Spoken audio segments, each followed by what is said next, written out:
Hello and welcome to Justice. I'm Judge Jeanine Pirro. Thanks for being with us tonight. You know, the United States was the world superpower, both respected and feared. Wartime presidents like FDR, Eisenhower, and JFK said what they meant and meant what they said. Fast forward to the Obama administration. Clueless on the world stage, completely clueless on the war front. President Obama has no war strategy, a feckless and fickle foreign policy, and a paper tiger image, all the while threatening just about everybody and going after just about nobody, never meaning what he says or saying what he means. His policies are destroying our country, putting our troops in harm's way, and endangering America's security. His bloviating is creating ill will around the world. Pity the next president of the United States.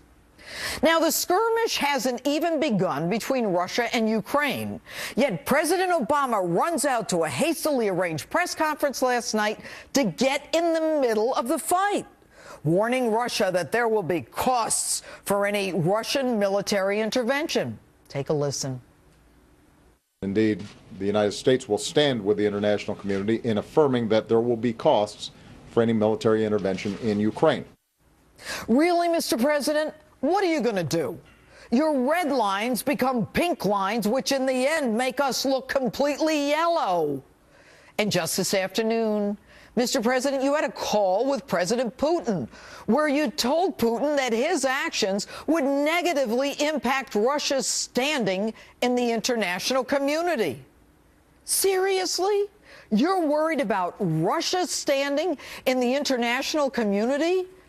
Why don't you worry about your own, which is a mess?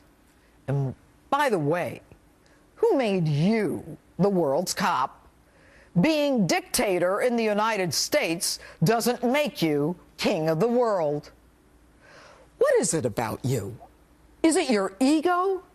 You don't even have a dog in that fight. Don't you have enough to do here at home? You can't win a war, and yet you can't wait to get in the middle of someone else's.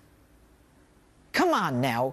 Is it those war credentials that you earned fighting the Taliban in Afghanistan after dithering for months, deciding on a troop surge, and then telling the enemy your withdrawal date?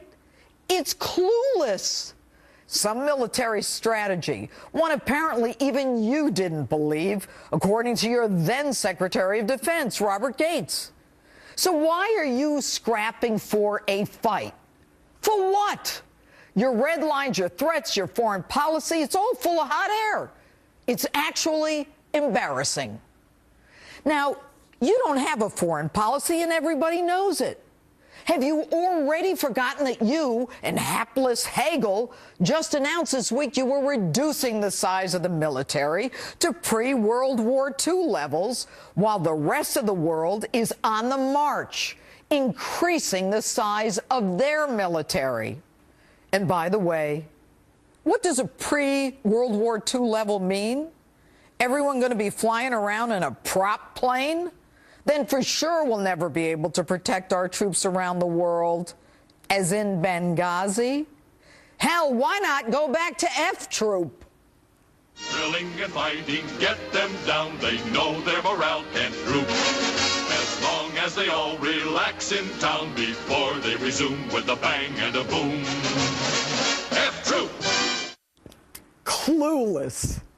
And what's with hapless Hagel, one of two senators voting against sanctioning Iran, who's actually said on Al Jazeera the United States was the world bully? Who are you? And with the advancement of global terrorism, the black al-Qaeda flag flying over Fallujah in Iraq, with the hatred of America at an all-time high, with Russia aligned with Syria and Iran, you geniuses decide to make drastic cuts in the military?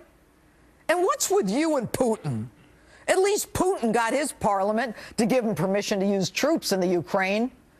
Your own Congress wouldn't back you when you were dithering back and forth. You're in Syria, you're out of Syria, you're in, you're out. And you threatening Putin Isn't he the guy that you engaged to broker a deal with Syria, relying on his credibility to tell you that Syria would eliminate its chemical weapons and therefore eliminate the need for your embarrassing limited strike? And speaking of Putin, you begged him to return that traitor Edward Snowden, you know, the one who told us the truth after your director of national intelligence, clueless Clapper, perjured himself and lied before Congress. And speaking of Syria, why did you wait for the blood of 100,000 innocent civilians to be spilled on the sands of Syria before you even threatened to act? Yet in Ukraine, they haven't even started the fighting, and you want to get in the middle of it. By the way, aren't you supposed to be a pacifist? Did you forget you won the Nobel Peace Prize? Mr. President, everyone is laughing at us. You're like a schoolyard bully. No one's afraid of you. Putin sure as hell isn't. He knows you're no Eisenhower, no FDR, and no JFK. He's a former high-ranking KGB. He's got all the military credentials he needs.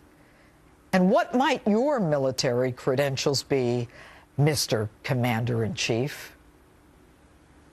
And that's my opening statement.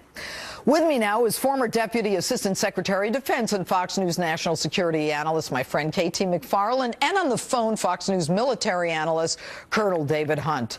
All right, KT, I mean, Putin has already moved the military into the Ukraine. To what end? It's a done deal. I think he's taken and he seized Crimea, where they've got a Russian naval base, where there's a large ethnic Russian population, and he's taken what he's wanted. Now, Obama's talking, but Putin's taken. Now, what is this? This is part of his bigger scheme to recreate the greater Russia. So he's talked about the dissolution of the Soviet Union as being the greatest strategic disaster of the 20th century. So he sees his role as to take it back. 4 years ago, he took part of Georgia. He's now going to take the Crimea back, where he has a base. He's going to pressure a lot of the other countries in the region to welcome Russian basing rights. Russian military bases are going to be rebuilt in a lot of the former Soviet unions. And he's really removed himself from this little position, and he's assuming this new big position. His debut was the Olympics, and he's moving on to the Middle East. Yeah, man, he made a left turn from that unity thing. Colonel Hunt, how do you see this unfolding militarily? Will the Ukraine fight? Will Russia stop, as KT says, at Crimea? It's possible. I mean, what Putin has done is mass divisions on the border, and KT is obviously correct. A lesson for this is what happened in Georgia. Putin will crush the Ukraine. There'll be little ability to push back, and will be lucky, or the Ukrainians will be lucky if they stop at Crimea. But why Ukraine? What does Putin want there? He wants attention. It's a landmass. There's oil and gas. He doesn't want it. They've already quasi-independent. Ukrainians want to go and join the EU. He won't let it happen, and he can't. He can't. So that's why you're finding this massing on the border, and the rest of the world has a little to no capability to stop it. All right, and KT, I mean, do you see the United States acting militarily? No, I don't think there's a military option. The only thing the United States could do is maybe economic. They could do an economic assistance to the Ukraine. The Ukraine's broke. They need $30 billion, and nobody's stepping up to lend it to them. We might be able to do some of that. Probably not a good idea, because the Ukrainian government has shown it's corrupt, it's incompetent. You could throw money at them, and it might just disappear. So the only people, interestingly, who've been offering the checkbook have been the Russians. They've offered to give them $15 billion. Billion, and not ask a whole lot of questions about whose pockets some of it's going in. Colonel, is this about oil? Is it about a pipeline? Why Crimea? It is about that, but it's also about territory. It's about Putin's image and Mother Russia's regaining, as Katie talked about, their prominence. But the brutality of what's going to happen. We've already seen about 70 people assassinated by Russian special forces and with the mobs. This now is a violent move into the Crimea to get it back. We've got units in Europe are not going to go anywhere near this. We don't have a strategic interest in this. Why? We don't have a strategic interest. What do you mean by strategic interest? We don't have a dog in this fight. Oh, that's what I said. But what is the president bloviating about? Well, his opinion, he's the only chance the world has, certainly without Europe's help, on making any dent in this, which will be little, is with U.S. leadership. And he's being pushed in that direction. But talking to Putin won't get anything done. We have no military threat to this. We're not going to move ships into the Black Sea. We're not moving submarines around. We put a lot of satellites around to look at it. There are no army divisions, massing military divisions going to make an approach on this. So then, KT, you and the Colonel are agreeing on this. What is Obama bloviating about? Yeah, I think he just doesn't like the idea that Putin's doing something. Well, Putin is always one-upping him. Always. He's kicking sand in his face at every opportunity. But I think that part of it is that Obama thinks that if he just makes a speech and he just says, don't do that, there'll be consequences, that somehow everybody's going to, we're going to run back and hide. It's almost like a parent telling the kid, you got to be home by 9 o'clock or else. And then there's never any punishment. There's never an or else. But for sure, the kid then stays out till midnight. And then before you know it, he's sneaking out in the middle of the night. That's what Putin is doing. Every single opportunity, whether it's in the Middle East. I mean, nobody noticed, for example, last week, while the Olympics were going on, Putin went back to Moscow, and the Egyptian leader, General al-Sisi, went to Moscow, and the two of them signed a deal. All of a sudden, with a few strokes of a pen, the Russians replaced the United States as a major strategic outside power in the Middle East. And Colonel, what can we expect to see in the next couple of weeks? What do you think is going to be happening? I think the Russians will get closer, will not leave until the noise calms down in Ukraine. So you'll see more movement of the military. We'll see some talk from us. It's a feckless idea. Ideas we're showing up with is to limit the travel of Russian politicians. I mean, come on, it's ridiculous. So it'd be talk with little or no action except on the Russian side. And if Ukraine looks wrong, they'll crush them. It's, again, Georgia is a lesson in this. We don't be able to do anything about it. Watch what happens with the natural gas. Russia controls natural gas to Ukraine and to all of Europe, Eastern Europe and Western Europe. If anybody starts getting too much out of line, Russia's going to shut that thing down so fast they'll be shivering and in the dark. The other thing to watch. So we're talking oil and pipelines. We're talking energy. Now we're getting to it. And we're talking money.